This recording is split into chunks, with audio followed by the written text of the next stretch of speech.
En 2021, quand mon livre est sorti, j'ai été attaquée violemment par une dizaine de femmes veuves sur les médias sociaux qui ont considéré que je n'étais pas une vraie veuve, que en fait j'avais l'intention de me séparer de mon conjoint et donc que je ne pouvais pas être en douleur, en souffrance et que je ne pouvais pas imaginer ce qu'on pouvait ressentir quand on avait perdu son conjoint. Avec plein d'autres saloperies, bon, je vais m'arrêter là. Si tu ne me connais pas, je suis Rachel Galerme, je suis sophrologue et accompagnante du deuil. Je suis aussi la créatrice, la fondatrice de la communauté des Yellow, un groupe de femmes et d'hommes qui se réunissent de façon hebdomadaire sur Zoom, qui sont partout dans les pays francophones, en France, en Belgique, en Suisse, au Québec.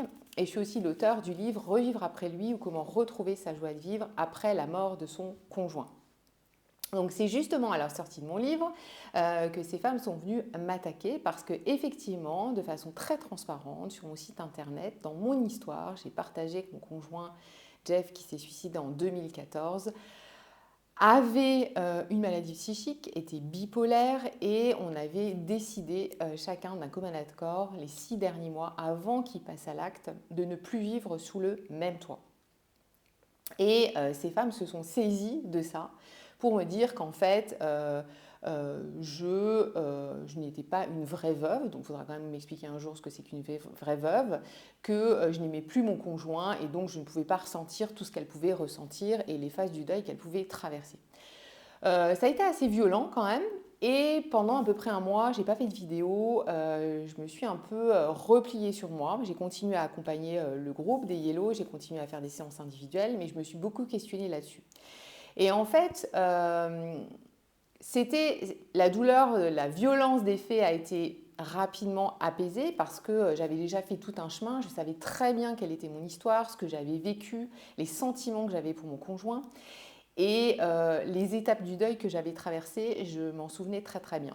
Mais en tout cas, j'avais une cicatrice, forcément, en 2021, faites le calcul, depuis 2014, très apaisée.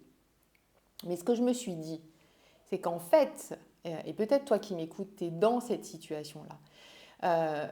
Je n'étais pas la seule à avoir vécu avec un conjoint qui allait mal et qui avait décidé peut-être de se séparer ou qui avait posé un ultimatum en disant si tu ne te soignes pas, si tu ne fais rien, ben moi je ne pourrai plus rester avec toi parce que j'ai tout essayé et là je suis épuisée.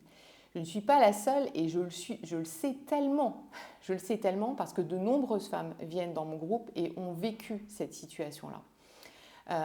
Et le conjoint s'est suicidé, voilà, après cet ultimatum, des fois quelques jours, quelques mois après. Alors, si tu m'entends, moi, ce que j'ai envie de te dire, c'est que, tu n'es pas seul à vivre cette situation.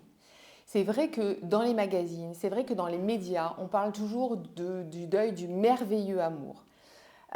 Mais ce merveilleux amour, eh bien, il pouvait être toxicomane, il pouvait être alcoolique, il pouvait être bipolaire, il pouvait être violent. Et ça n'enlève en rien, en fait, la douleur du deuil. Ça, c'est la première chose que je voudrais dire. C'est la première chose. Et deuxièmement, c'est pas plus facile d'avoir un deuil apaisé quand on était en conflit avec notre conjoint.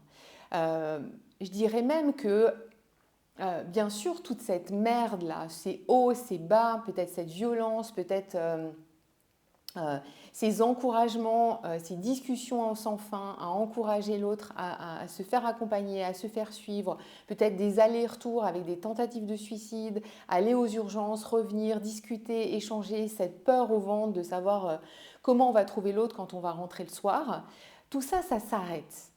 Et oui, c'est un vrai soulagement. Et je le dis ouvertement parce que ça aussi, c'est tabou. On peut se sentir soulagé de reprendre une vie beaucoup plus calme.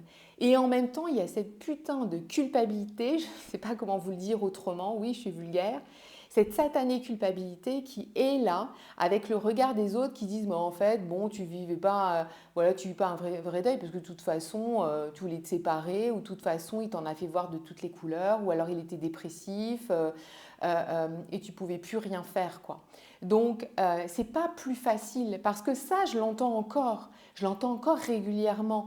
Ah, mais moi, j'ai un deuil beaucoup plus douloureux parce qu'avec mon mari, on avait une relation harmonieuse. C'est pas comme ces femmes qui étaient dans le conflit. On n'est pas dans une hiérarchie là de la douleur du deuil. Je le rappelle à tout le monde. C'est pas plus facile dans cette situation-là. Au cœur, il y a toujours ce même processus de deuil et ça, je voudrais vraiment le dire. C'est le deuxième point que je voudrais dire. Troisième point, il est important de revisiter en fait quand on perd son conjoint, mais quand on perd un enfant, quand on perd son parent, de revisiter toute la relation en fait. On peut, dans les premiers temps du deuil, peut-être ne voir que le conflit, que voir les moments qui ont été vraiment douloureux, et j'en suis passée par là aussi. Et puis pour des gens qui ont vécu un deuil harmonieux, on peut aussi voir que les bons côtés, que les bons moments. Il y a les deux cas de figure. Mais en fait, on a un processus de deuil apaisé quand on a revisité toutes les facettes en fait, de la relation. Ça, c'est très important. Un peu comme si je vous balançais comme ça un dé là, ben, toutes les facettes du dé, on va aller revisiter ces facettes-là. Ça, c'est hyper important. On peut effectivement dire c'était une relation géniale, il était formidable, mais forcément, il y a des moments où peut-être même un tout petit peu, il vous a agacé sur un truc. Et puis, peut-être que les derniers temps de la relation, elles étaient très, très conflictuelles. Mais c'est oublier aussi que vous avez peut-être été 10 ans, 20 ans, 30 ans avec cette personne et qu'il y a eu aussi des bons moments. Donc, c'est important de revisiter toutes les facettes de la relation. Et troisièmement, à toutes ces femmes et peut-être ces hommes qui m'écoutaient, parce que j'ai surtout une audience plutôt féminine, mais messieurs, je ne vous oublie pas, si vous avez été dans cette situation-là très conflictuelle et que votre conjoint, votre conjointe s'est suicidé quelques jours après une engueulade, une dispute, une annonce d'un divorce, eh bien en fait, vous avez tout à fait votre légitimité à vivre votre deuil. Vous êtes en deuil. Beaucoup de personnes me disent « j'ai pas ma place dans un groupe de personnes endeuillées ». C'est complètement faux. Et moi, je le rappelle régulièrement quand on accueille une personne qui a vécu une situation de cet ordre.